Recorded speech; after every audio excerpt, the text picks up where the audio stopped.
ಸರ್ಕಾರಿ ಆವರಣದಲ್ಲಿ ಖಾಸಗಿ ಸಂಘಟನೆಗಳು ಕಾರ್ಯಕ್ರಮಗಳಿಗೆ ಅನುಮತಿ ಪಡೆಯಬೇಕೆಂಬ ಸರ್ಕಾರದ ಆದೇಶದ ವಿಚಾರಕ್ಕೆ ಸಂಬಂಧಪಟ್ಟಂತೆ ಧಾರವಾಡದ ಹೈಕೋರ್ಟ್ನಲ್ಲಿ ವಿಚಾರಣೆ ನಡೆದಿದ್ದು ಸರ್ಕಾರದ ಆದೇಶಕ್ಕೆ ಮಧ್ಯಂತರ ತಡೆ ನೀಡಲಾಗಿದೆ. ಈ ಬಗ್ಗೆ ಜಿ ಕನ್ನಡ ನ್ಯೂಸ್ ಜೊತೆಗೆ ಧಾರವಾಡದಲ್ಲಿ ನ್ಯಾಯವಾದಿ ಮಲ್ಲಿಕಾರ್ಜುನ್ ಮಾತನಾಡಿದ್ದಾರೆ. ಏನು ಹೇಳಿದ್ದಾರೆ ಬನ್ನಿ ನೋಡೋಣ.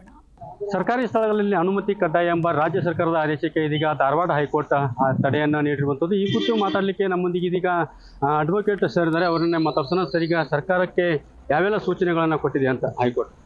ಸೂಚನೆ ಏನು ಕೊಟ್ಟಿಲ್ಲ. ಈಗ ಸದ್ಯಕ್ಕೆ ಆದೇಶಕ್ಕೆ ತಡೆಯಾಜ್ಞೆ ಕೊಟ್ಟಿದ್ದಾರೆ. ತಡೆಯಾಜ್ಞೆ ಇರುವವರೆಗೂ ಅದು ಆದೇಶ ಊರ್ಜಿತ ಅಲ್ಲ. ಬೇರೆ ಜನರು ಯಾವುದೂ ಈಗ ಅದರಲ್ಲಿ ಇರುವಂಥ ಯಾವುದೇ ಆಕ್ಟಿವಿಟಿ ಮಾಡಲಿಕ್ಕೆ ಏನು ಪರ್ಮಿಷನ್ ತಗೋಬೇಕು ಅಂತಿದ್ದಾರೆ, ಅದು ಅವಶ್ಯಕತೆ ಇಲ್ಲ ಈಗ ಸದ್ಯಕ್ಕೆ. ಯಾವೆಷ್ಟೆಲ್ಲ ಸಂಘಟನೆಗಳು ಸಂಸ್ಥೆಗಳು ಒಂದು ಹೈಕೋರ್ಟಿಗೆ 2 ಸೊಸೈಟಿ ಇದೆ, 2 ಇಂಡಿವಿಜುವಲ್ಸ್ ಇದ್ದಾರೆ. ಒಟ್ಟು 4 ಜನ ಹೈಕೋರ್ಟಿಗೆ ಬಂದಿದ್ದಾರೆ.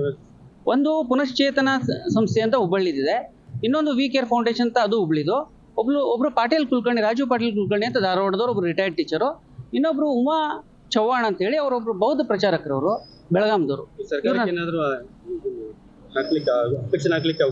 ಇರುತ್ತೆ, ಯಾವಾಗಲೂ ಅವಕಾಶ ಇರುತ್ತೆ. ಅದು ಕೋರ್ಟ್ನವ್ರು ಏನು ಕೊಟ್ಟಿಲ್ಲ, ಬಟ್ ಅವ್ರು ಹಾಕ್ಬೋದು. ಮುಂದಿನ ವಿಚಾರಣೆ 17ನೇ ತಾರೀಕಿದೆ. ಈಗ ಮತ್ತೆ 10ಕ್ಕಿಂತ ಹೆಚ್ಚು ಜನ ಸೇರೋದು ಒಂದು ಡಿಸ್ಕಸ್ ಆಯ್ತು ಸರ್, ಅದ್ರ ಬಗ್ಗೆ ಏನು? ಅಂದ್ರೆ ಅವ್ರು ಹೇಳ್ತಾ ಇರೋದು ಪ್ರಯರ್ ಪರ್ಮಿಷನ್ ಇಲ್ಲಾಂದ್ರೆ ನೀವು ಸೇರ್ತಕ್ಕದ್ದಲ್ಲ ಅಂತ ಗೌರ್ಮೆಂಟ್ ಆರ್ಡರ್ ಹೇಳುತ್ತೆ.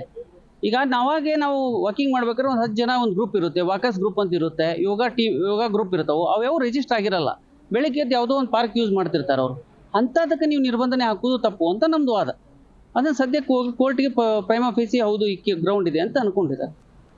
ಇದಷ್ಟು ಏನು ವಕೀಲರ ಮಾತಾಗಿರುವಂಥದ್ದು. ಧಾರವಾಡದಿಂದ ವಿಠಲ್ ಕರಡಿಗುಡ್, ಜಿ ಕನ್ನಡ ನ್ಯೂಸ್.